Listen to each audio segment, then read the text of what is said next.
Hi people, it's me, Anja. My pronouns are she and her, and welcome back to my channel for part 5 of my favorite books with Alo Ace main characters. Some of the main characters featured in this list are both aromantic and asexual, but some of them are just one or the other. And for those who don't know, aromantic means little to no romantic attraction, and asexual means little to no sexual attraction, not to be confused, of course, with sexual action. But anyway, the first book on this list is called Love Points to You. This book is a YA contemporary following an Asian biromantic asexual main character who's determined to get into her dream art school, and she discovers love along the way. I think this book is so cute and it's so well done. First of all, both main characters are on the bi and ace spectrum, and I loved that representation so much. Second of all, the sapphic romance is so cute and it's so well done because the two main characters have such a solid build and pacing to their romance, and I love it so much. The plot is excellent. Her ambition and her dream makes so much sense, and I love her personality so much. This book is so good. It's so excellent and it's so underrated. So anyway, with that said, I would definitely highly recommend it. The next book on this list is called Olivia Gray Will Not Fade Away. This story is a middle-grade contemporary following a young main character who is navigating figuring out her asexual identity while also feeling invisible around her classmates, both literally and figuratively. I think this book is so fantastic and it's so good. First of all, I think it's so important to have these queer middle-grade books targeted at a young audience so that they can learn that being queer is normal and you can learn about it in a way that is tailored to you. And I think this book is so good and it's so excellent. I love the characters and the family dynamics and the plot and the queerness, obviously, but also this book is so excellent and it's so well done. I had really high expectations prior to reading this book because I've read multiple books before by this author. I think, anyway, this book is so good and it's so awesome, and the characters felt so relatable and so authentic. So anyway, with that said, I would definitely highly recommend it. The next book on this list is called Shapes of Love. This book is a YA contemporary following a closeted Alo Ace celebrity who's fake dating one of her best friends. I think this book is so excellent and it's so well done. I would definitely highly recommend this book for fans of Loveless by Alice Lin because I think this book is truly excellent. And first of all, the depiction of the Alo Ace identity in Sasha was so well done and so good. Second of all, Sasha and her friends are such well-developed, distinct characters, and they feel like real people to me, which is a great metric for a great story. Third of all, I loved every single element of this story because everything was so well developed and so well paced and so well done. This book is so good and it deserves all of its hype and so much more. And with that said, I would definitely highly recommend it because truly, from the bottom of my heart, I think it's excellent. So with that said, I think this book should be accessible for so many people because so many people deserve to feel seen and heard and valued, especially in the queer community. But anyway, I digress. With that said, I would definitely highly recommend it. The next book on this list is called Don't Let the Forest In. This book is a YA urban fantasy horror dark academia book in the sense that it's set at a boarding school, so the dark academia element is the setting and not exactly the themes.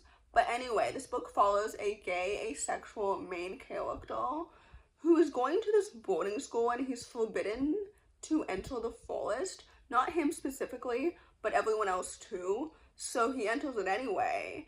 And basically his drawings are coming to life. And I think this book is so fascinating and it's so good. First of all, the world building is excellent. I love it so much. I think this author is coming out with a new book soon, if I'm not mistaken. Either this year or next year. But anyway, I thought this book was so good. I loved the asexual representation. I loved the queer representation. I loved the characters and the plot and the mystery and everything. This book is so good, and it's so well paced, and it's so brilliant and excellent and awesome. So with that said, I would definitely highly, highly recommend it. The next book on this list is called Compound Fracture. This book is a YA thriller following an autistic, transgender, aromantic main character who survives a murder attempt by his neighbors, his transphobic neighbors, and then as a result, like, gets involved in the generational struggle between the rural poor and those who exploit them. And I think this book is absolutely fantastic. I think it's excellent. I think the disability representation is so good. The writing is so excellent. I love the queer representation. I love the characters. This book is so good. And it's so awesome, and it's so well done. And I loved how thrilling it was. Like, I think this book is so good. And it cemented, in my opinion, Andrew's writing, because it doesn't pull any punches. It's so gritty. It's so well done. And I could not look away from the page. You know what I mean? Like, it kept me on my toes every single second.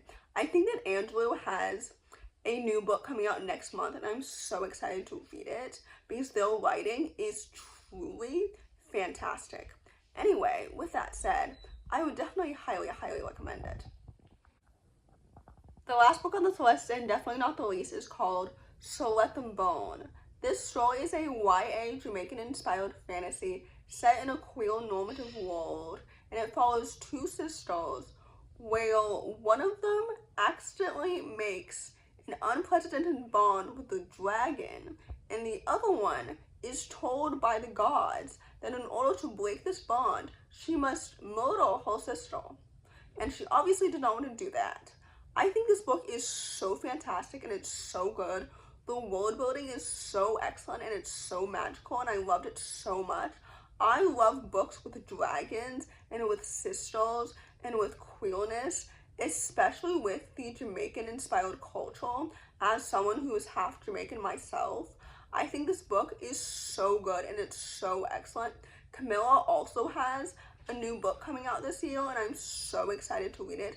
I still need to narrow down all the books on my September TBR, by the way. But anyway, this book is so good. The queerness is excellent. One of the main characters identifies as a lesbian, and the other one identifies as demisexual.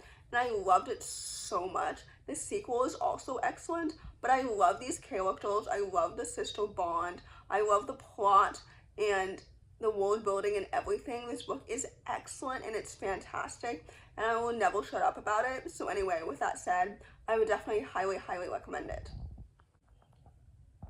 So in conclusion, I think that queer books that span representation across all identities should be accessible to all. Second of all, the A in LGBTQ+A does not stand for ally. It stands for aromantic or asexual or agender.